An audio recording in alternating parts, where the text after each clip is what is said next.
আমি ওখানে বলেছি, বরাহানন্দন বলেছি, আরো খারাপ কিছু যদি ভাষা থাকে অভিধানে। মনে রাখবেন, দলদাস পুলিশ এর হিসাব তোলা রইল 26-এ বদল হবে, বদলাও হবে।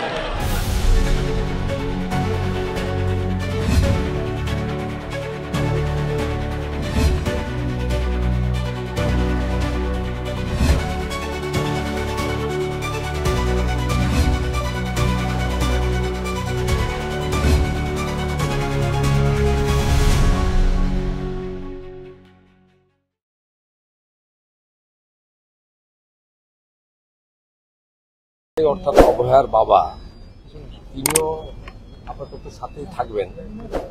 উনি অল্প বিস্তর আমাদের মতো লাঠি খেয়েছেন, কিন্তু মা শাখাপলা তো ভেঙেইছে, ইঞ্জুরি খুব সিরিয়াস, ভালো ইঞ্জুরি করেছেন, স্ক্যান হয়েছে, এমআরআইও করতে হবে।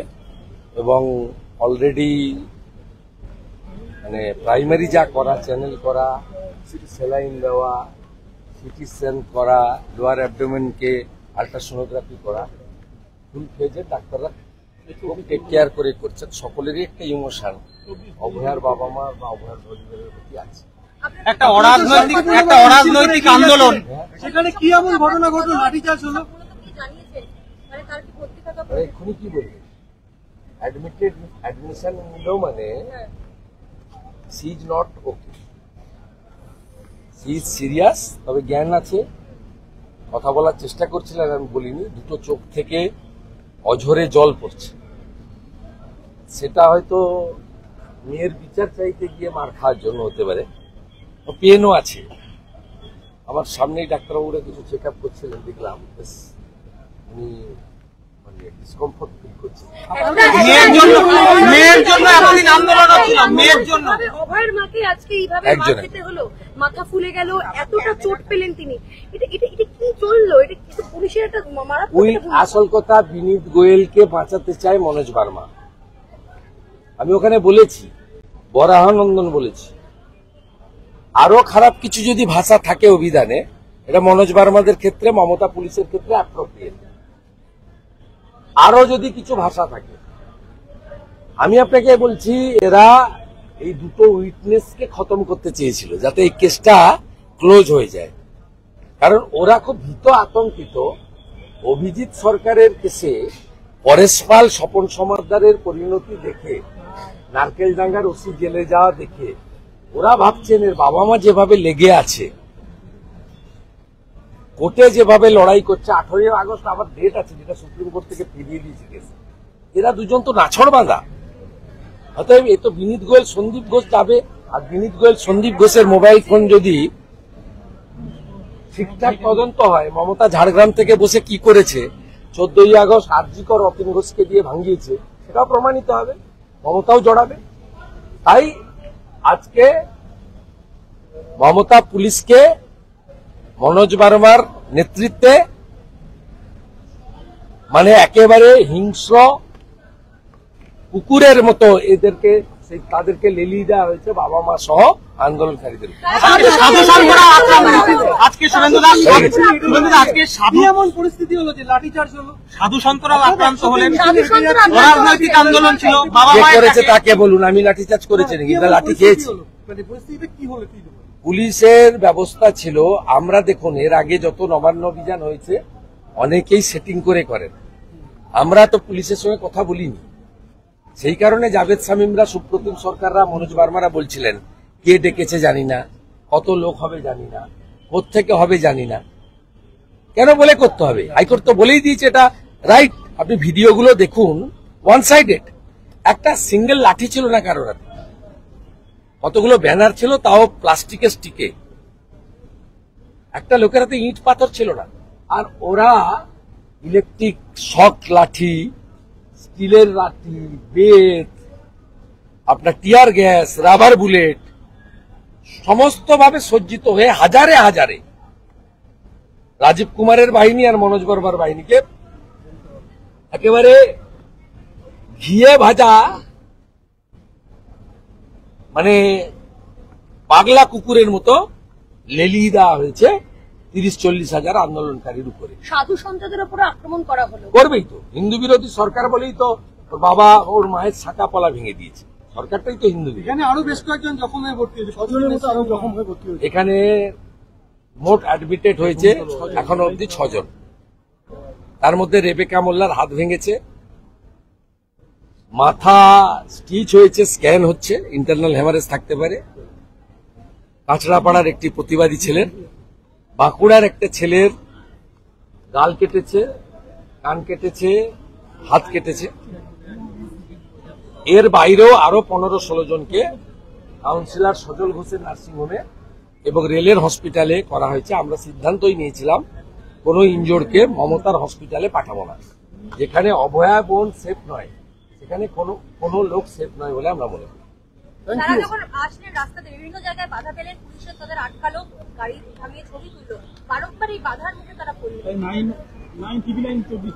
সকাল 9টা থেকে বেরিয়েছি, 12:30টার সময় পৌঁছেছি। আমি হসপিটাল কর্তৃপক্ষকে অনুরোধ করলাম একটু কিছু খাবার দেন বাবাকে। 9টার আগে বেরিয়েছে, এখন বিকেল 5টা বাজে, কমপ্লিটলি অভুক্ত।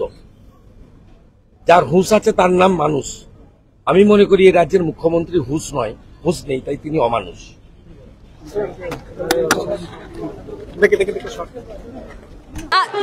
আজকে নবান্ন অভিযান, তার মধ্যে পুলিশে এত নিরাপত্তা ব্যারিকেড কেন? এর কাজ হলো দুর্বৃত্তদের পাহারা দেওয়া, নবান্নর এই নীল সাদা বাড়িটাকে পাহারা দেওয়া আর মমতা ব্যানার্জিকে পাহারা দেওয়া, বাংলার মা বোনকে নয় এবং বাংলার যে নিরীহ অসহায় গণতন্ত্রপ্রিয় শান্তিপ্রিয় মানুষদেরকে নয়।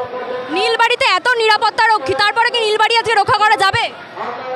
সেটা মানুষ বুঝবে। দেবতা আর গণদেবতা এর ঊর্ধ্বে তো কেউ নয়। তো এই বাংলার মানুষ যেদিন ক্ষুব্ধ হবে এবং পথে নামবে, সেটাকে তো কোনো ব্যারিকেড দিয়ে আটকানো যাবে না। অভয়ার পর এক অন্তঃসত্ত্বা মহিলাকে বিজেপি করার অপরাধে মারধর করা হয়েছে, কি বলবেন? তাই অন্তঃসত্ত্বা মহিলা এবং তার বাচ্চা মারা গেছে, কি দুর্ভাগ্যের, কি দুঃখের। আজ 1 বছর হয়ে গেছে অভয়াকাণ্ডের, তারপরেও বিচার পায়নি, কি বলবে? বলছে দেখো অভয়ের মা, এই আন্দোলন থামছে না, দাবি 1 দফা 1, মুখ্যমন্ত্রীর পদত্যাগ। 1 বছর অতিক্রান্ত, সম্পূর্ণ দায় টালা থানার আইসি, সম্পূর্ণ দায় টালা থানার আইসি। 100 ডায়ালে 100 বার ফোন করা হয়েছে, কেন এফআইআর হলো না, কেন তদন্ত হলো না? এর উত্তর মমতা বন্দ্যোপাধ্যায়কে দিতে হবে। আজকের আন্দোলন চলছে, আজকের আন্দোলন চলবে। এত পুলিশি নিরাপত্তা, চারিদিকে ব্যারিকেড, তারপরেও কি নীলবাড়ি রক্ষা করা যাবে আজ? পুলিশের কাজ করবে। অভয়ের মা বাবা যে দাবি রেখেছে, কোনো কথা হবে না। নবান্নর দিকে আমাদের মিছিল এগিয়ে যাবে। আপনারা দেখুন, খুলে গেছে হাতটায়, দেখুন, দেখতে পাচ্ছেন? কি কারণে মারলো পুলিশ? কি হয়েছে, কি কারণে মেরেছে আপনারা বলুন? কি অপরাধটা কি আমাদের? পুলিশের লাঠি চালালো, এই হাতটা, এই দেখুন, কি অপরাধ ছিল? ব্যারিকেড ভেঙেছে কেউ? পুলিশ তো ইচ্ছা করে, দেখুন গাড়িগুলোকে এখানে ঢুকিয়ে, দেখুন আপনারা দেখান ক্যামেরায়, গাড়িগুলোকে এখানে ঢুকিয়ে রাস্তাটাকে আটকে দিয়েছে। যেখানে বিরোধী দলনেতা বসে আছে, এখানে তার সঙ্গে দুর্ব্যবহার করছে পুলিশে।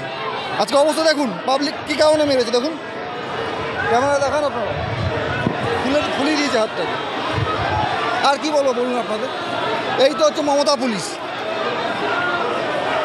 1 বছর হয়ে গেছে, এখনো অভয়া বিচার পায়নি। এছাড়াও অভয়ার মা বাবাকে এক ঘরে করে রাখা হয়েছে, এই বিষয়ে কি?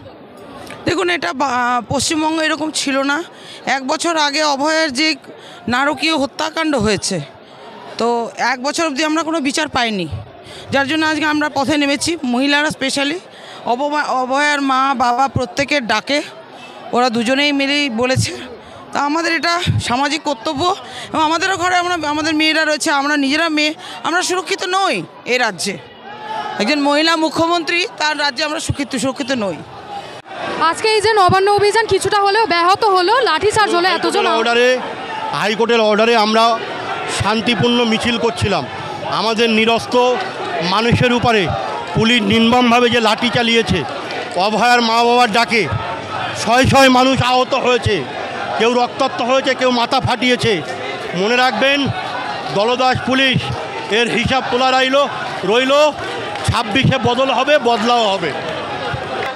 1 বছর হয়ে গেছে এখনো অভয়া বিচার পায়নি, আর আজকের মিছিলে এত পুলিশের নিরাপত্তা কেন? পুলিশের নিরাপত্তা ভয় পেয়ে গেছে, তাই ভয় পাচ্ছে। মমতা ব্যানার্জি কোনো জাস্টিস দিতে পারেনি অভয়ার জন্য, এবং আমাদের টোটাল ওয়েস্ট বেঙ্গলে শুধু অভয়া কেন, সব মেয়েরাই ইনসিকিউর আছে, কারণ আমাদের অ্যাডমিনিস্ট্রেশন ভেঙে পড়েছে। That's it.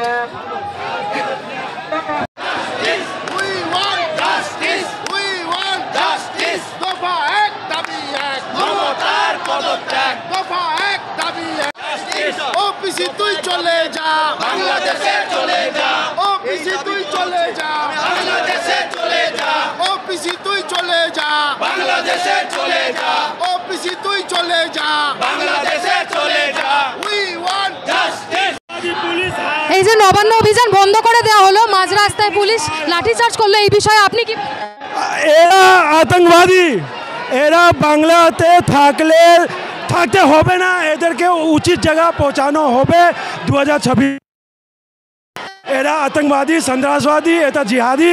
আপনারা দেখছেন মুর্শিদাবাদ মালদা কি সিচুয়েশন হচ্ছে, হিন্দুরা থাকতে পারছে না। হিন্দুরা যখন আন্দোলন করছে, আন্দোলনটাকে নষ্ট করছে, লাঠি দেখে মমতা ব্যানার্জি এসে খুঁজলে দিচ্ছে। মমতা ব্যানার্জি তুমি শুনে রাখো, 26-এর পর তুমি থাকবে না। 26-এর পর কেউ মমতা ব্যানার্জি দলদাস পুলিশ থাকবে না।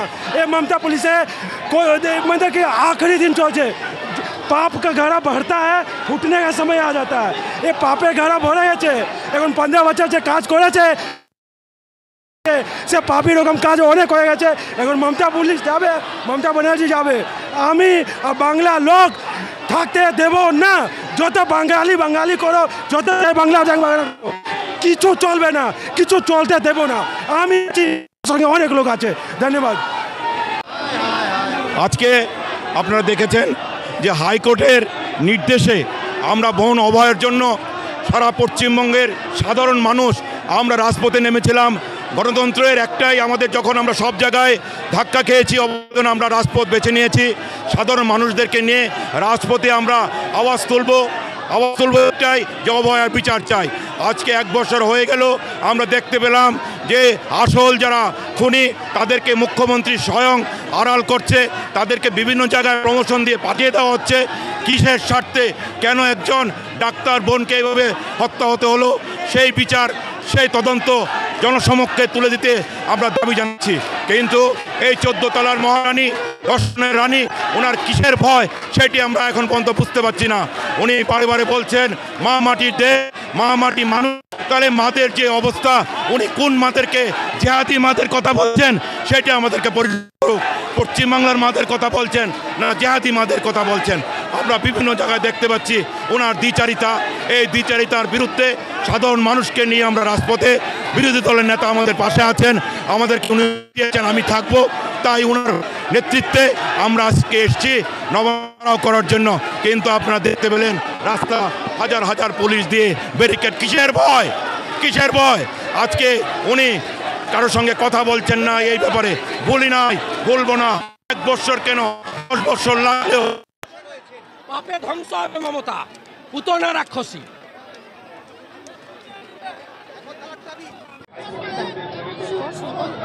এই 1 বছর হয়ে গেছে এখনো অভয়া বিচার পায়নি, কি বলবেন এই বিষয়ে? শুধু 1 বছর বলছো? আমি তো সেই 2012 সালে মনে আছে পার্ক স্ট্রিটে যে হত্যাকাণ্ডটি ধর্ষিতা যিনি হয়েছিলেন তিনি মারা গেলেন, সে বিচার পেয়েছে? সেও বিচার পায়নি।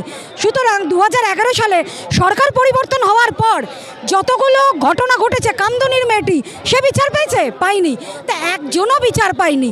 এটা তো আমরা 1 বছরের ঘটনা বলছি, কিন্তু আমি বলবো 2012 থেকে পার্ক স্ট্রিটের যে ঘটনা ঘটেছে তারপর থেকে একজনেরও বিচার হয়নি। এবং তার জন্য দায়ীটাকে আমি দায়ী করব, কিন্তু মুখ্যমন্ত্রীকে। কেন দায়ী করব? কারণ মুখ্যমন্ত্রীকে এই জন্যই দায়ী করব, ওনার প্রশাসন, ঢিলেঢালা প্রশাসনের জন্য আজকে অপরাধীরা একের পর এক অপরাধ করার সাহস পায়। সেই জন্য উনি যদি ওনার প্রশাসনটাকে স্ট্রং রাখতেন তাহলে এই ঘটনাগুলো দিনের পর দিন ঘটতো না। অপরাধীরা মনে করেন এটা তাদের একদম কি বলবো খেলার মাঠ, তারা দর্শনটাকে ছোটোখাটো খেলা মনে করে। উনি যেমন দর্শনকে ছোটোখাটো ভুল মনে করেন, ওনার এই ধর্ষণকারীরা যারা রয়েছে না তারাও এটাকে ছোটোখাটো মানে ভুল খেলার মাঠ মনে করে, সেই জন্য তারা ধর্ষণ করছে। উনি ওনার প্রশাসনকে স্ট্রং করুন, দেখুন এখানে ধর্ষণ বন্ধ হয়ে যাবে। ওয়েলকাম। আজকের এই যে নবান্ন অভিযান বন্ধ করে দেওয়া হলো এবং ব্যারিকেড ভেঙে দিয়ে লোকজনের ওপর লাঠিচার্জ চললো, আপনার কি মনে হয় মমতা ব্যানার্জি কোথাও না কোথাও ভয় পেয়ে? নক্কারজনক, এটা যেটা করলো সেটা নক্কারজনক। এটা আমি এই যে পুলিশ যারা লাঠিচার্জ করলো, আমি পুরো দোষ এদের দিই না, কারণ ও মাথায় বসে আছে যারা সেই আইপিএস অফিসারগুলো, ওই ঠান্ডা ঘরে বসে ওখান থেকে যেভাবে অর্ডার করছে এরা সেইভাবে ইয়ে করছে। ওই দিক দিয়ে যদি যেত, ওরা ইচ্ছে করে এখানে ইচ্ছে করে আটকিয়েছে এখানে, কারণ এখানে যদি দু একটা গাড়ির কাঁচ ফাঁচ ভাঙতো ওরা দেখিয়ে দিত যে আরে এখানে বিরাট ঝামেলা হয়েছে, তখন লাঠিচার্জ করেছি, সেই লাঠিচার্জটাকে তখন ওরা জাস্টিফাইড করার চেষ্টা করতো। কিন্তু আমরা আজকে আমাদের যারা আছে এসছে তারা আমরা ঠিকই করে নিয়েছিলাম, আমরা কোনো রকম উত্তেজনার মধ্যে যাব না, পুলিশকে আক্রমণ করব না, যদি কেউ পাথর নিয়ে চলে তাকে ধরে আমরা পুলিশের হাতে তুলে দেব, কারণ তারা তৃণমূলের ছাগড়েদ আর কি।